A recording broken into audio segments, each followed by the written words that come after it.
Hi everybody. Welcome to today's session on managing nutrients in a protected soil-based system. My name is Talia Plaskett, and I am Perennia's protected crop specialist. So I'm really excited to be able to host this webinar today, especially focusing on this particular topic. Soil health in greenhouses, regardless of the structure that you're using, is difficult to manage without the right tools to do so. These protected soils are unique compared to field soils, so some of those approaches that are going to work outside are not necessarily going to translate once you move inside. And I want to clarify here that we will be talking about managing nutrients in a soil-based system as opposed to a potting mix or a growing media. And for those of you who are interested in that particular realm, be sure to reach out to myself and we can have a chat about it. I also want to mention here that this webinar is brought to you in part by the On-Farm Climate Action Fund, where Perennia is administering to Nova Scotia and Newfoundland and Labrador on behalf of Agriculture and Agri-Food Canada. And so before we dive into the good stuff here, I just want to give a really brief overview of Perennia's protected agriculture program so far. This was launched officially in 2020, and I just kind of wanted to highlight some of the work that has been done and what is coming up next on the docket.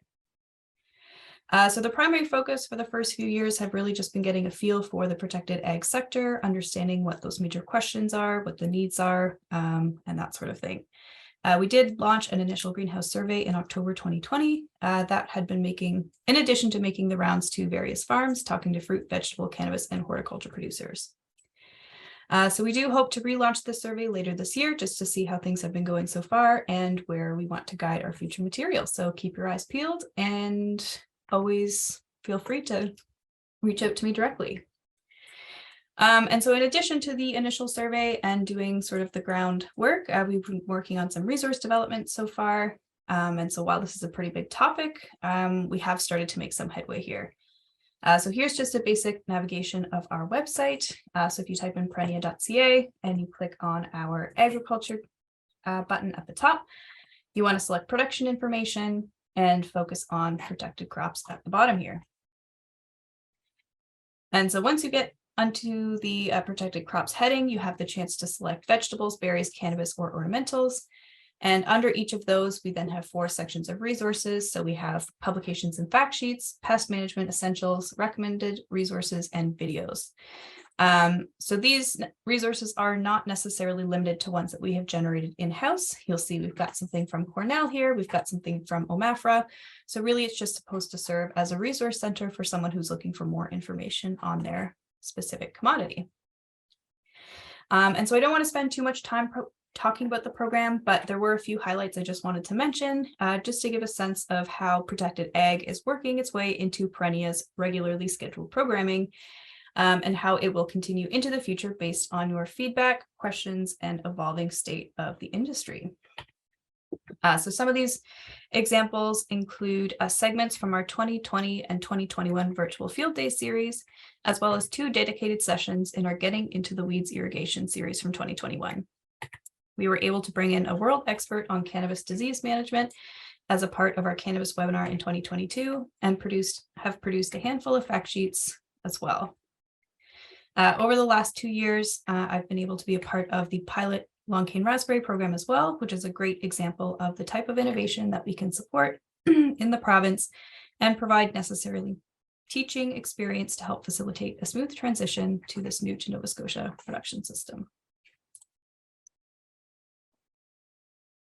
And before we get to the really good stuff, I want to just mention a few upcoming events.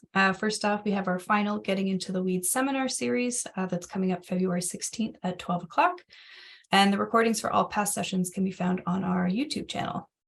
We also have our annual webinar hosted by Perennia's horticulture and field crops team reviewing product changes that impact the sector. And that'll be happening on February 28th at 10 o'clock.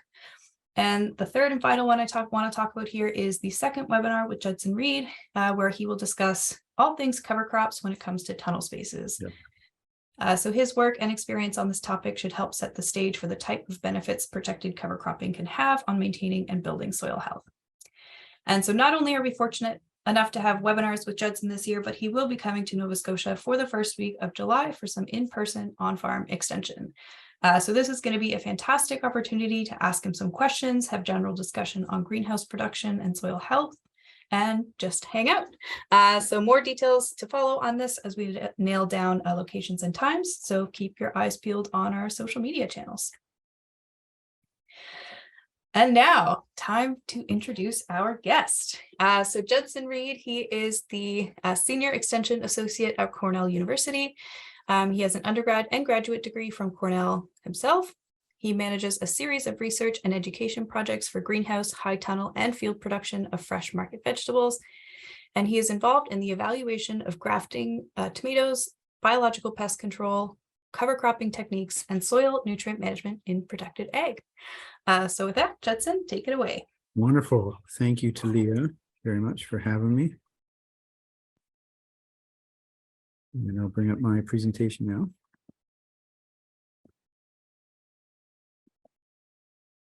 Great. And so what Talia and I discussed prior to today was covering managing nitrogen in these protected soil-based systems. I want to thank Talia and Perennia and Rosalie at Perennia as well for inviting me to be here and acknowledge that this is a part of the On-Farm Climate Action Fund. And again, how this relates to our conversation today, we're trying to improve soil health, tackle climate change by adapting management practices that store carbon and reduce greenhouse gases. And in particularly, we are looking at best management practices around nitrogen management, cover cropping, and other agricultural practices. So today, and when we gather again on March 23rd, we will be looking at soil health, nitrogen, and cover cropping. Those last two for me are a little bit difficult to separate. I have a passion for cover cropping, and particularly interested in how we do that in protected settings. But today I'm going to move my focus primarily to that nitrogen management. A little bit about myself, just hopefully helping you relate to me as a human being. Indeed, I do all those research projects for Cornell University. We are the agricultural college for New York State. So we conduct research and outreach on a number of these topics. In my personal life, I've also managed protected spaces for vegetables. This is my son holding up the first tomato of the year in our own unheated greenhouse space here in New York. And there's his sister helping protect those tomato crops early in the spring. So I share those just because my kids love it when I do. They're both much older now, and in their own minds, they're much cooler. But I think they were pretty cool back then when they were helping Dad. So I have some real life experience in some of our subject matters today, as well as a professional experience in trying to advance research and production in protected settings. So I'm going to talk primarily about tomatoes today, or warm season crops, really as a lens to understand how do we improve our nutrient management, particularly nitrogen management in these protected settings. This is one of our tomato crops at home. It's a indeterminate tomato crop, which is my preference when comparing tomatoes between the taller indeterminate varieties or the shorter determinate varieties. But we'll get into how the different types of crops we grow are going to influence the decisions we make in regards to nutrient management in protected settings. But it doesn't just have to be tomatoes. These protected spaces can be fantastic for cucumbers. This is one of our cucumber variety trials. Again, soil-based, indoors. In North America, a lot of times we use the term high tunnel for these spaces. That's fine. I'll probably say that a few times. Really what we're talking about are soil-based greenhouses. That is a high tunnel to me. As such, a season extension structure in our climate, we oftentimes are using these for winter production of greens. And so here we have Swiss chard and kale and arugula grown in the month of January without any supplemental heat. And this is in a very cold climate. And I know that there are a number of people doing this in your province as well. This is also a part of our conversation on nitrogen management in these spaces, because this crop needs fertility as well. And oftentimes a supplemental fertility that we add to the system influences our warm season crops as well. So I just want to keep that door open. There will be a lot of time here for Q&A at the end. And if we take a turn into cool weather, cool season crops, I think that's fine too. But again, getting back to the crop that I've studied the most in protected settings, being tomatoes, we have to first look at, are we growing a field type or a determinate type? This is a reminder, those are shorter tomatoes. In commercial settings, we're growing those on a horizontal stake and weave system. Or are we growing an indeterminate variety that you can see here that never stops growing? And I have the soil exposed here because we're implementing one of our soil trials in this high tunnel. And why this decision matters is because of how those two different categories of tomatoes set fruit and mature that fruit. So our determinate tomatoes, of course, are maturing fruit in a much more concentrated time or window, calendar window. And that means that our nutrient demand is also very concentrated. And it becomes a real challenge at times to meet the real accentuated demand of that category of tomatoes. Whereas our indeterminate tomatoes are going to have a more balanced demand over time, a less concentrated demand of nutrients. So I mentioned early on that I prefer the indeterminate varieties, and that's one of the reasons. Particularly as I was growing at home, we were doing so with organic inputs.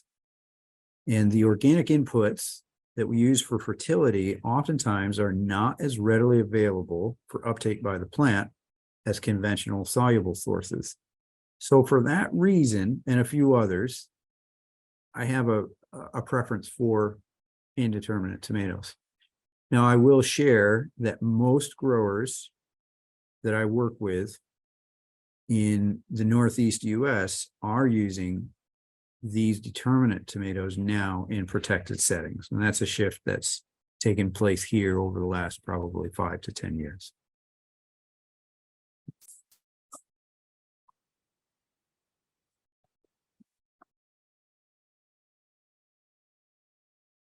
So again, what we're here to talk about today are soil-based systems. And I'm going to establish a common concept for all of us today, which is that crop health is intimately linked to our soil health. Those two can't be separated. Soil health can be broken down into 3 major categories: chemical or nutrient balance, physical well-being of the soil, and biological, or what is it, the ecological well-being of our soils. So again, today, I'm going to primarily focus on the chemical portion of soil health, or the nutrient aspect of soil health, even though it is impossible to tear that out entirely from the physical and biological aspects of our soils. Those latter two, we're going to talk about more on March 23rd when we meet again. So to achieve our maximum yield, which again tends to be one of my major goals in working with commercial farmers, and when I grow tomatoes at home myself, is that in order to be profitable in that space, I need to maximize yield. And how do we do that? Well, oftentimes our expectations are not in line with our reality. And so to achieve those high yields, my nutrients have to be balanced. And I want to focus now on a nutrient deficiency that we can see in this tomato fruit. And hopefully the color is good on your screen.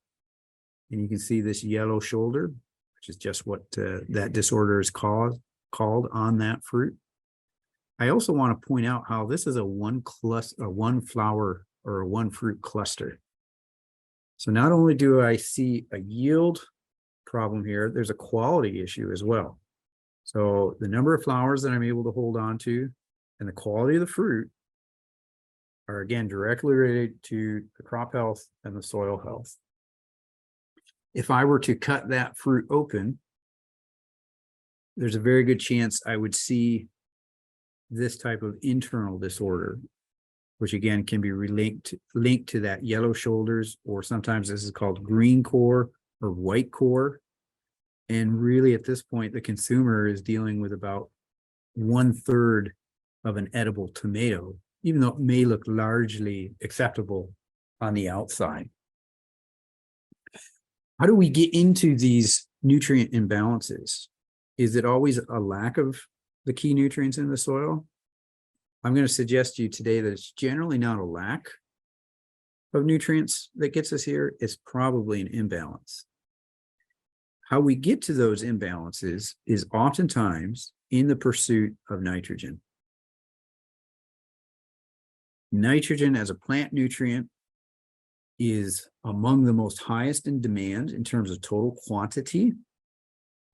And it's also the most mobile nutrient that we work with. And so oftentimes as farmers are trying to deliver nitrogen, they're over applying other nutrients, and this leads to imbalances. In this case, it's likely a potassium deficiency in the plant itself, not a deficiency in the soil, but a deficiency in the plant that's leading to this disorder. Again, as we pursue nitrogen, oftentimes it's over applied. And particularly in colder soils, if we're applying a lot of soluble nitrogen, the plant will take that up and become very vegetative. As that new vegetation is being added to the canopy, there's a competition for calcium inside the plant between new tissue and the fruit. And in this case, this black blotch is a disorder called internal blossom end rot. Probably many of you have seen regular blossom end rot in the warm season, where tomato fruit will just have a dry rot on the bottom of the fruit, where not enough calcium is making its way out to the end of the fruit. And that happens a lot of times in warmer, drier, windier conditions.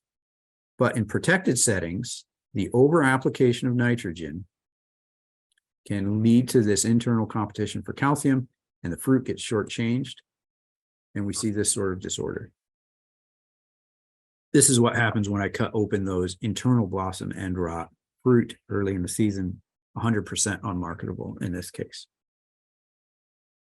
So how did we get to this situation of all this extra nitrogen? Well, one thing I have found working all over the world is that farmers are doers. Farmers like to take action. And so when a farmer sees that yellow shoulders or that internal blossom end rot, they want to do something about it. And what is the most common thing that farmers like to do in that situation? They tend to apply more nutrients. So in this photo, we can see 1, 2, 3, 4, 5, 6, 7, 8, 9, 10, I think 11 different bags of fertilizer. I also like to point out our precision measuring tool down here in the dirt. That is looks like a soup spoon. So let me ask everyone on our webinar here today, does a tomato crop really need 11 different types of fertilizer?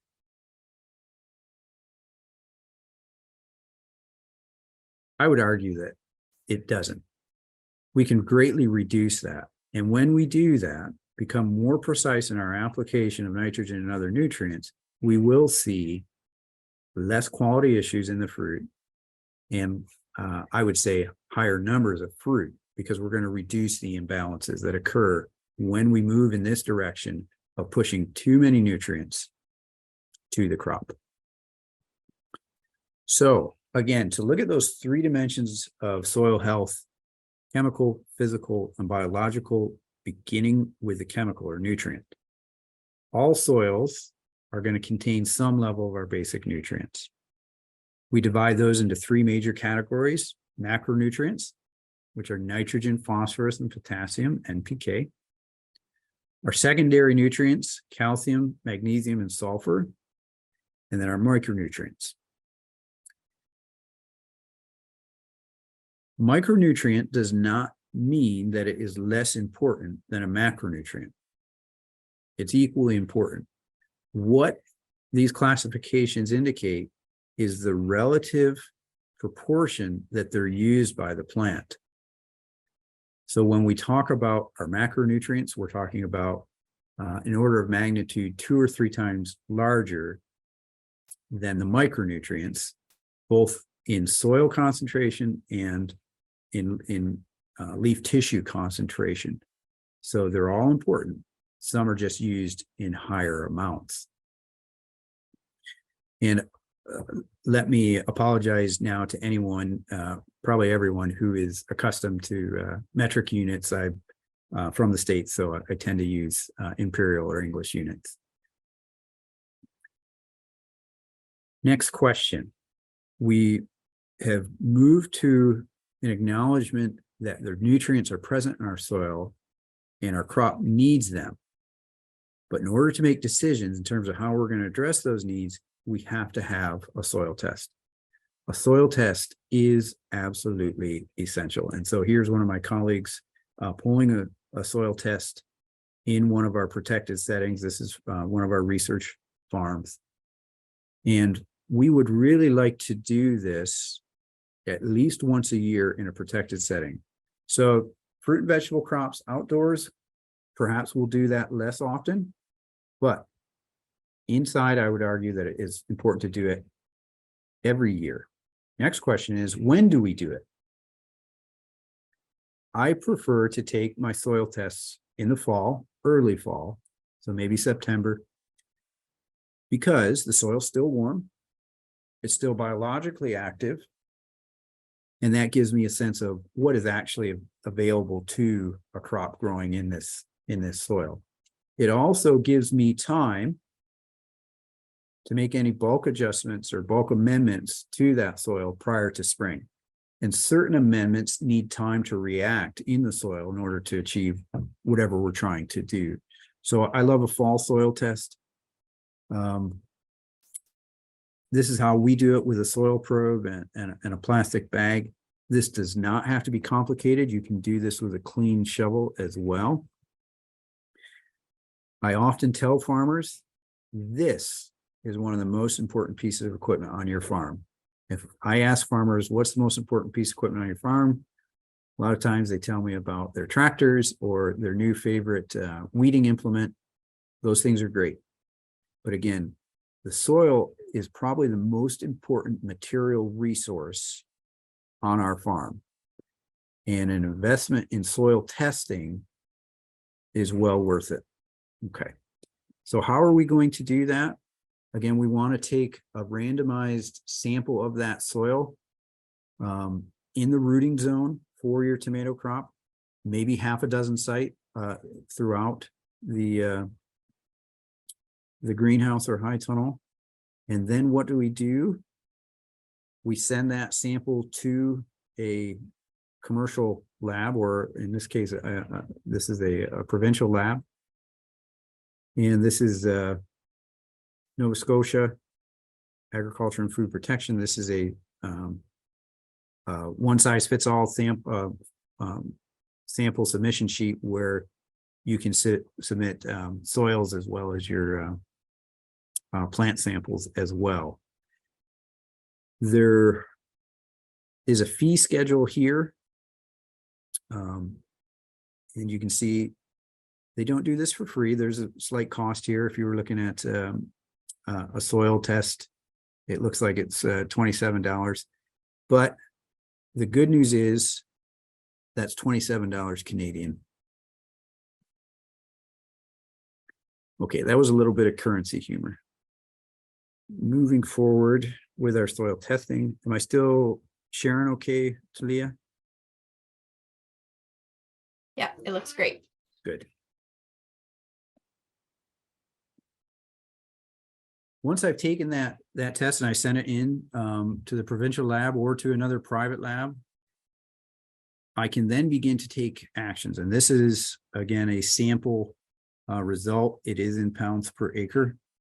And I can see my nutrients, phosphorus, potassium, calcium. So those macro and secondary nutrients, again, this is why, because they're reported in a pounds per acre basis. Sometimes a lab will give you those results in a parts per million basis. That's fine too. And real quickly, I can see that my potassium is at 114 pounds per acre, rated as low. So then I can begin to make some choices. How do I address that? You'll notice that nitrogen isn't on this test. You can add that. Generally, it doesn't cost a lot more to add a nitrate test to your standard soil test. The other important test that I would add is a salt test. And there's a number of different tests for salts, soluble salts, electrical conductivity. But since we're growing indoors, that's a value we want to keep an eye on. And I'll go into greater detail on this shortly. Once I've gotten that soil test back, now I can use this other important piece of equipment, in this case, an injector. We're borrowing these technologies from other protected agriculture that rely entirely on injectors. You can get away without an injector and manage nutrients in a soil-based system, but I would argue that this is a very valuable tool. I wouldn't want to grow without an injector in protected settings. So again, I'll go into greater detail on the injector, but this would allow me, say, to correct that potassium deficiency that may have come back on my foliar or soil test. For our organic growers, or those who are not using conventional soluble fertilizers through an injector, many people choose not to, we need to look at adding our amendments in a bulk form, generally pre-plant. So the concept here is that many of our organic amendments for nutrients are going to be in bulk form because the relative nutrients are in a lower percentage. That means we need more material to achieve the desired rate. So in this case, my colleague is applying a fully composted dairy solid-based compost to this greenhouse. And let's see if we can get the video to go.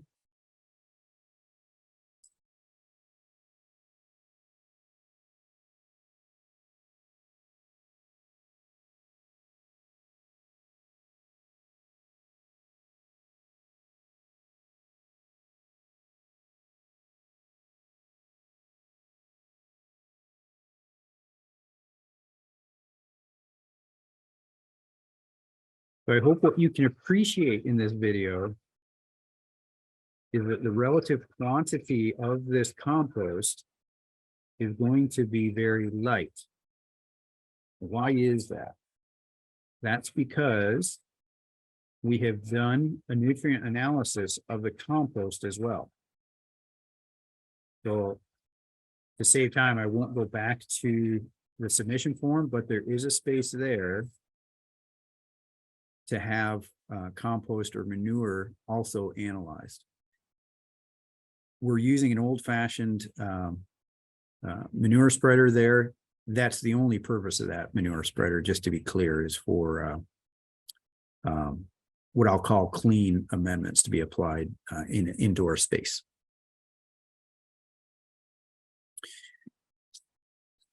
So next concept I think is critical to understanding nutrient management in protected settings is that too much of a good thing is not a good thing. Too much of a good thing is not a good thing. This soil test illustrates that point. Phosphorus, critical nutrient for us. However, it can be overapplied. And in this case, I'm at 642 pounds per acre. I'd rather that was down into the low double digits. A few other points on this result. My soil pH is 7.5. My soluble salts are 3.2. I'd rather have that value be well below 2. And we can also see that some of my micronutrients in a metal form are creeping up. Why is that? I'm going to draw your attention to this percent OM, percent organic matter. It's at 19.4%. How did we get to that high of an organic matter level? In that previous video, if you over apply an organic amendment like compost, it's nice in that you'll drive that organic matter very high. The soil will have this nice physical tilth to it, but our nutrients have become sorely out of balance. Our calcium here is at 33,000 pounds per acre. I could probably take a digit off of that value and still grow a very good crop. How do we get there?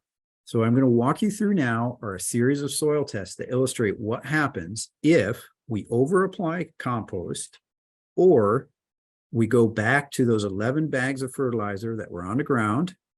And let's say one might be a triple 20. So 20% nitrogen, 20% phosphorus, 20% potassium. And if I'm applying that in the pursuit of nitrogen, I'm going to over apply the other nutrients. A tomato crop does not need nitrogen, phosphorus, and potassium in a 1-to-1 ratio. And again, the key difference between a soil-based greenhouse and hydroponic or container-based greenhouse is that our soil, our mineral soil, has the ability to retain a number of these nutrients that we're applying to it, particularly phosphorus. And so let's watch this value of phosphorus over time. We're at 2 pounds per acre right now, and we're rated as low. A few other values, 6.5 for a pH. We really like that. Our organic matter is at 4.9. Our calcium's at about 4,500 pounds per acre. This is an example of a first-year grower that's really starting with a clean slate. This is my preference because I can optimally manage this. Now, over time, the farmer does one of two things. They take that conventional approach of a triple 20 fertilizer, or they take an organic approach of tons and tons of compost, and my phosphorus now goes to 21 pounds. You'll notice that the lab tells me that value is very high. So going from 2 to 20, I went from low to very high. Now this is the piece of paper that you receive in the mail. It's 8.5 by 11 inches. Again, I apologize for the metric units or English units there. But bear in mind the dimensions of that paper relative to this chart. Over time, we move from 21 pounds to 129 pounds to almost 700 pounds of phosphorus in that soil, and I'm still only at very high. What this points out is the limitation of that piece of paper to express visually how high my phosphorus level is. Remember, it was very high at 20 pounds. So that standard piece of paper would need to be 30 times its current width in order to express how much phosphorus I actually have in the soil. So this stresses the need to begin to pay attention to the numbers and not the charts. You have to look at those values, whether it's parts per million or pounds per acre. and begin to understand what those mean. The other things that are happening here, everything is oversaturated. Potassium, calcium, magnesium, all extremely high. And unfortunately, my soil pH is also very high at 7.8. When it's that high, a number of my nutrients are going to become unavailable. And again, the organic matter, it's high, that's nice, but I reached that high organic matter really at a cost to the nutrient or chemical soil health that I wanted to achieve in a protected setting. So again, too much of a good thing is not a good thing. I would rather be deficient and make minor corrections than be in a situation like this that I cannot easily undo. It's very hard to solve that problem. The way most farmers do try to solve it is the addition of more and more nutrients, because ultimately you will see nutrient deficiencies even though that soil is fully saturated. So you attend a number of educational opportunities like this and ideally dial back nutrients in pursuit of nitrogen. I will also suggest beyond the soil test, a foliar test is essential. And this again can go to your provincial lab. They have that service available. I've already looked at it this morning. When I talk about a foliar test, the foliage we're sampling, excuse me, is the most recently fully expanded leaf on the plant. On a tomato plant, that's about the 5th or 6th leaf down from the top. I take a representative sample, it goes to the lab, and the lab sends me back results. I do this throughout the season so that I can begin to spot trends in my foliar nutrient status, and I can evaluate how good a job have I done managing the soil so that the plant reflects what I'm trying to achieve, the balance I'm trying to achieve in the soil. So foliar testing is, again, essential in my mind for all protected crops. This is an example of what that rating would look like. And again, I realize many of you are used to the metric system. Here, I'm using a percent. And so if we look at nitrogen, phosphorus, potassium, or macronutrients, they're expressed in percent dry matter. You can see here that I'm deficient in all of those. In this case, that allows me to make an educated decision on my nutrient management. Those are 3 that I need to boost. Good news is those 3 are easy to boost. I can also see, do I have some excess nutrients that I need to keep an eye on and make some management decisions around those. I suggest foliar testing at least on a biweekly basis throughout the season. And then again, I can spot trends. And so one of our goals in this program really is to focus on nitrogen management.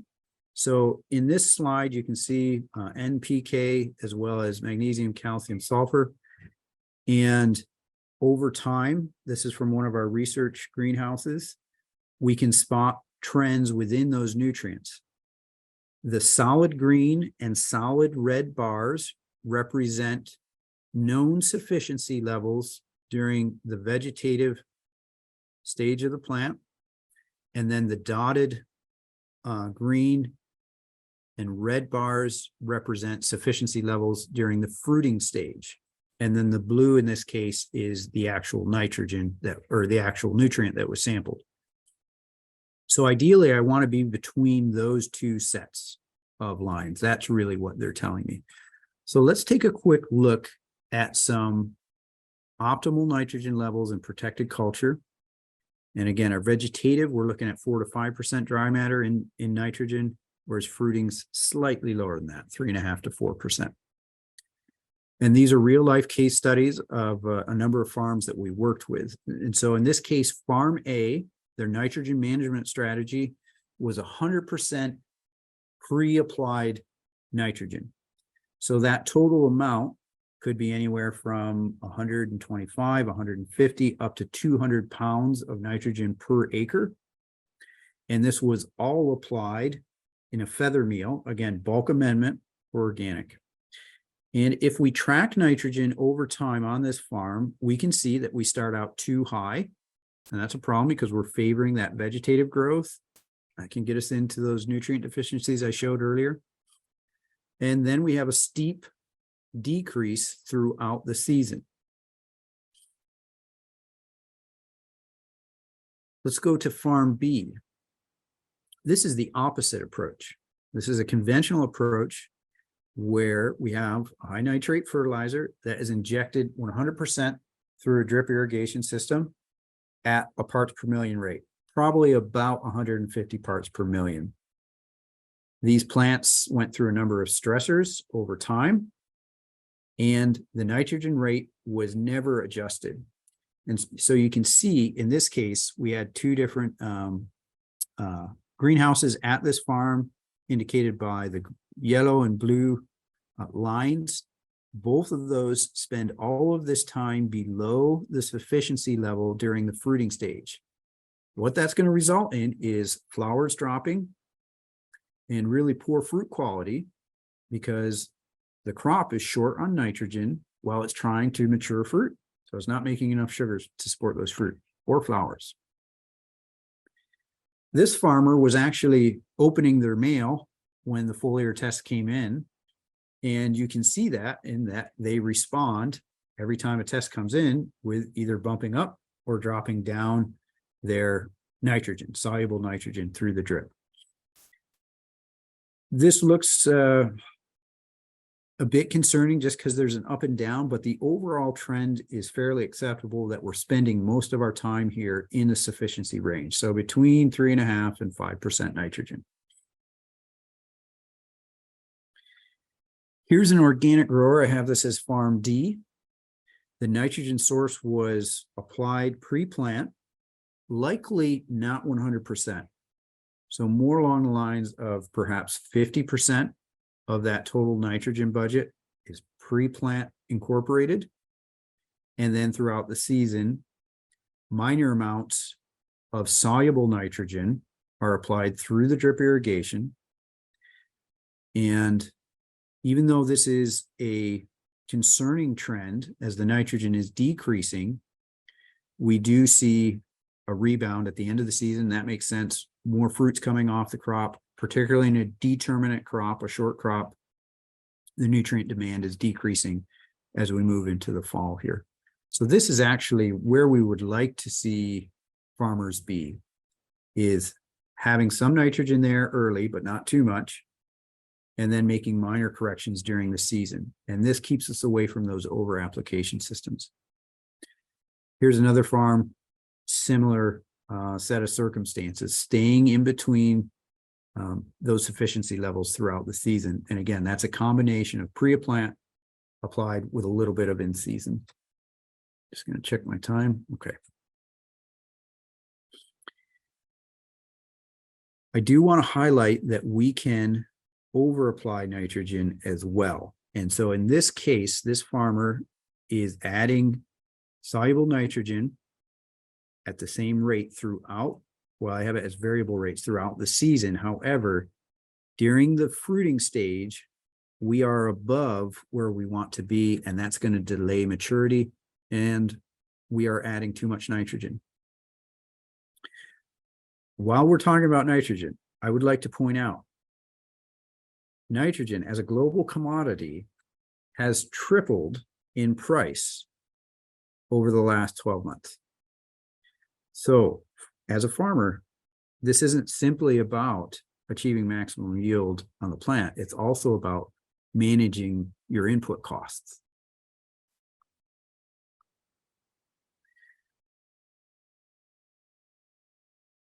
Using a water-based injector here, we can then reduce our fertilizer options from that 10, 11 bags that I showed you earlier in the season, now maybe down to 1 to 2 stock buckets that are going to have probably primarily a nitrogen-based fertilizer and a potassium-based fertilizer if my soil is in reasonable health. So I mentioned the importance of pre-plant incorporation, particularly, again, given the cost of soluble nitrogen.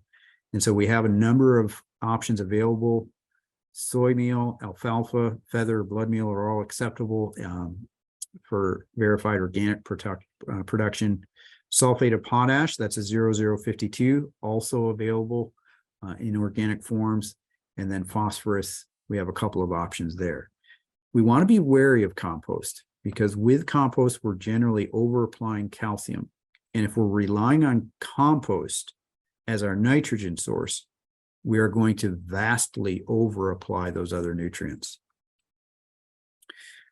The good news is that we are in an age where there are a lot of great developments in soluble organic fertilizers. So I'm posting a couple here, not as an endorsement, just as examples of materials that can be found now. So here's a 1400, that's 14% nitrogen.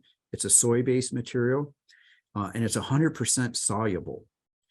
So we are seeing more materials available that can give us small adjustments in season so that we avoid that huge over application of nitrogen with bulk materials. And again, these are acceptable for organic. Micronutrients, similar story. I'm not saying these things are inexpensive, but they are available now. If we're managing that nitrogen conventionally, again, we want to move away from general use fertilizers like a 20/20 and focus on our crop and soil needs based on our soil tests and our foliar test. So here are some options that I share. Urea. This is probably your least expensive form of nitrogen. It's a very high analysis at 46%. It is soluble, and you can apply it in very small dosages. So this, again, can prevent us from over applying nutrients. I mentioned a couple of other nitrogen-only fertilizers here, as well as potassium nitrate, which has a near ideal nitrogen to potassium ratio for a fruiting vegetable like tomatoes. So those tomatoes really want a high level of potassium, about 3 times as much potassium during our fruiting stage as nitrogen. So that's a material to consider as well. We're going to deliver this ideally through an injector. And just as our soil test is important, our foliar test is important, our irrigation water is important. It's actually more important in protected settings, and it's most important in soil-based protected settings, because again, that soil acts as a massive reservoir or bank for anything that we apply to it. And without any rain or snow to leach through that profile, what we put there is going to accumulate. And in that way, we're different than containers. We're different from hydroponics, because those growers can flush their system on a daily basis if we need to. We can't. So a water test, we want to look at pH and alkalinity, which is really what we're looking at is dissolved calcium or lime there. And a couple of other important things to look at are TDS, total dissolved solids, or EC, both which point us towards salts.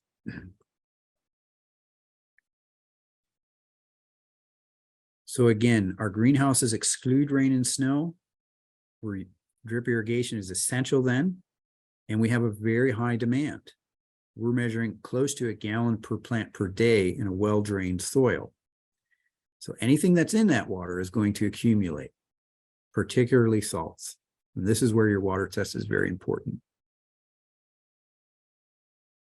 So I think we have about 10 minutes left. So I'm going to stop sharing just in case there are any questions or comments. That was fantastic, Judson. Thank you. You talk all day. You covered a lot of ground, and I think did. that is fantastic. Thank you, Talia.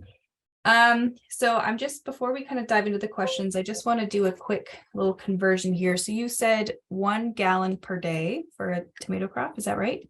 That's, yes. So that would be during the summertime, mature crop, so high water demand on a very well-drained soil. Yeah. Yeah. And so that translates to about just over 3.5 liters for those. Appreciate that. Folks. Yes, absolutely. Okay, so we've got a doozy of a question, which is, I think, what a lot of us are wondering at this point. What would you recommend to producers who have overapplied compost. Yeah. And so specifically tests that are showing excess in calcium and phosphorus. But I'm sure there are some overarching themes there.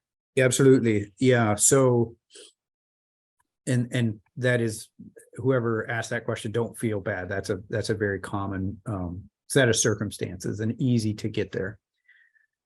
So first thing to do, don't apply more, right? Hopefully that's the main thing you took away from my talk here, is more of a precision approach and less of a bundled approach. And that's how we got there, is kind of a heavy-handed bundled approach to nutrient management.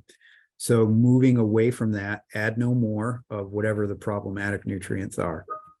The next thing to do is, if your calcium is that high, your pH is going to be that high. Fortunately, we can do things about that. We can acidify our irrigation water. And I went too long to get into detail on that. I can pick that up again on our next webinar if I need to. Pretty straightforward. Talia's got a strong background in protected settings. I'm sure she knows all about it and can walk you through that process. So irrigation water, pH management. Next is soil pH management. We can add sulfur to the soil to drop it. That's why I mentioned doing a fall test, and possibly peat moss as a way to increase our organic matter without adding additional nutrients. And peat moss is slightly acidic, so it helps with pH. The other part of that question, say around phosphorus or maybe even magnesium, I like to use the analogy of this becomes a balancing act. If you can picture a tightrope walker balancing themselves, and we can all do that when, say, we're a meter above the ground. But if you're 10 meters above the ground, it gets a little scary. And the soil tests I showed you, and what I think that question came from, is you're 10 meters above the ground. So you're balancing way up high.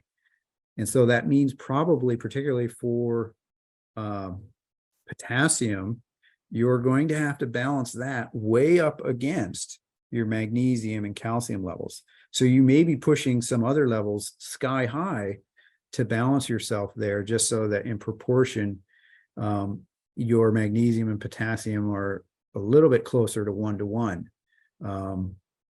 I'd rather see potassium a little bit higher.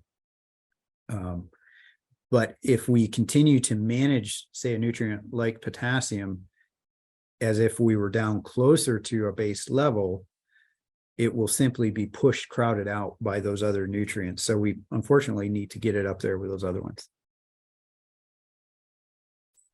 And I guess so on that vein, are there, some recommendations, say, to, try to flood the greenhouse to try to, pull those nutrients kind of down and out from the root zone, removing plastic, that sort of thing? Do you have any other recommendations or even thoughts on those strategies? Yeah, absolutely, Talia. So that your comment there about removing the plastic, most of our greenhouse grade plastic is supposed to have a 3-year life, and I'm sure farmers in Nova Scotia are like farmers everywhere. If something's rated for 3 years of use, they like to see if they can double that, get away with 5 or 6 years. But if you were to remove it every 3 years, I would remove it in the fall if you're growing warm season crops, to at least allow one full winter of precipitation through that soil. So I don't think you have to do it every year, but if you could do it at every removal, do that removal such that you're getting a full season of precipitation through there, it would be great. I do work with growers that have access either to a stream or a pond, or they have a very deep well, and they will run overhead sprinklers in there overnight. And again, I apologize, but for my units here, but they may put in 6 to 10 inches of rain, in a sense, of water through that soil to reduce the salt. Interesting. And have you found that was then effective at reducing the salt if you do sort of the flooding? It does. Okay. Yeah. And I've looked at literature from the Western US where there are areas that naturally deal with high salt soils, and they actually recommend higher amounts of water but our soils aren't quite as salty. So I think if we can get a full season of precipitation through there on a regular basis, we're going to be okay. Okay, fantastic. And what about replacing the soil altogether? Yes, I've worked with people who've done that with a skid steer. Go in there and scrape out 12 inches of soil and bring in something else. That's a great way to do it. Or in the case of these, what they call movable tunnels or high tunnels, that kind of solves this problem at all. But I'm not in favor of movable high tunnels because for a couple of reasons. The first reason is they would put me out of a job because I wouldn't have anything to talk about, right? We'd be going over fresh soil and I wouldn't have any problems to study. But I find that they're also tend to be very wind susceptible, and almost everyone I know who has a movable high tunnel eventually fixed it to one spot. But anyway, yeah. Okay, that's interesting. How rapidly does the N from agmino become plant available? That's a great question. Supposedly it's available immediately, so it should be in a nitrate form that the plant is going to take up. So I would approach it as I would a conventional fertilizer and use it in small doses, assuming that it's going to be there. And again, Talia can help you with this, but in that case, you're looking at a parts per million application through your injector and looking at what is that ideal ppm for your crop given its growth stage. It's probably going to be somewhere around 125 parts per million, maybe a little more. And that's given that solubility, that's a straightforward calculation that Talia could help you with. Fabulous. Thank you. And then so in terms of on-farm testing, are there ways that you can test EC or pH yourself? Yes. So there are portable pH EC meters, digital meters, and they're combo meters. You can get them as combo meters to test your water. It's easiest to test your water with those things. You could make a slurry of your soil and do a test that way as well. The visual kits I don't really endorse just because I think they're too subjective, but there are meters available. And so when you talk about making a slurry, I guess you take a representative sample from your greenhouse soil, mix it in with some water, yep, and stick the meter in that slurry. Yeah, ideally have it be moist enough that there needs to be moisture there for the meter to conduct electricity, to be able to or not conduct electricity, but measure that. So the salt's in there. So it has to be liquid enough to do that. In that case, you want to know what are the values of the water that you're using to create that slurry as well. Yeah. I do love working with a lab. So those things do exist. But I think there's a real value to having that lab, because if you do get one of those combo meters, now you need to calibrate it with known solutions, and you can do that. I've done it. But it's that the lab does it every day, so they're good at it. Absolutely. Yes. So it looks like we have a little hand up, but I don't know if I can actually give you permission to talk. If you wanted to type in your question to the Q&A or the chat, Marco, I think that would be awesome. Unless someone here is more of a tech wizard than I am and there's a button right in front of you, but that is not my skill set. Okay.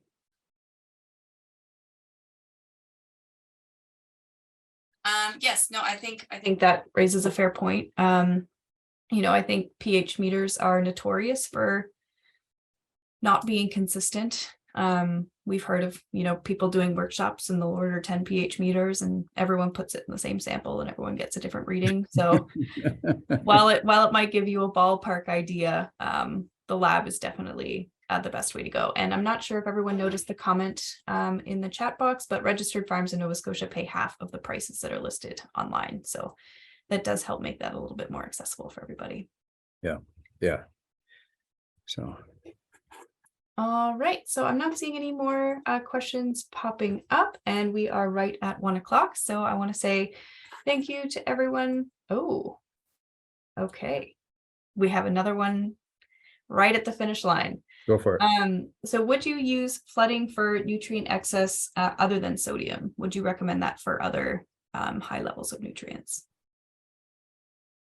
Yeah, so flooding the soil for other high levels of nutrients is probably not going to do anything for phosphorus. And in a way we don't want it to. I mean, we don't want to leach tremendous volumes of nitrogen or phosphorus into our groundwater.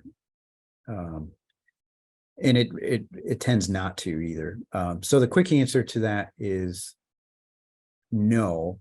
To break down that question a little bit further, we have to remember that sodium is a salt, but it's not the only salt. So a lot of times when we're talking about salts, we could be talking about magnesium chloride or other salts as well. So it could be sodium, but it could be other salt forms as well that we're moving through the soil profile. Yeah. Okay, fantastic. And so just to finish us off here, got everyone's favorite thing, a couple QR codes.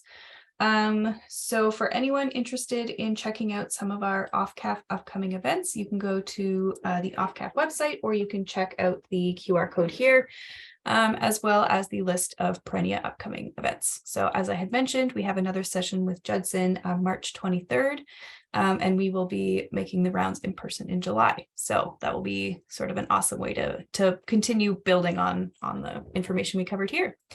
So thank you so much, Judson, for your time today. Thank you everybody for participating, asking questions. I hope that you learned a lot. I sure did. And if you have any follow-up, feel free to reach out to myself and we will point you in the right direction. Thanks, Talia.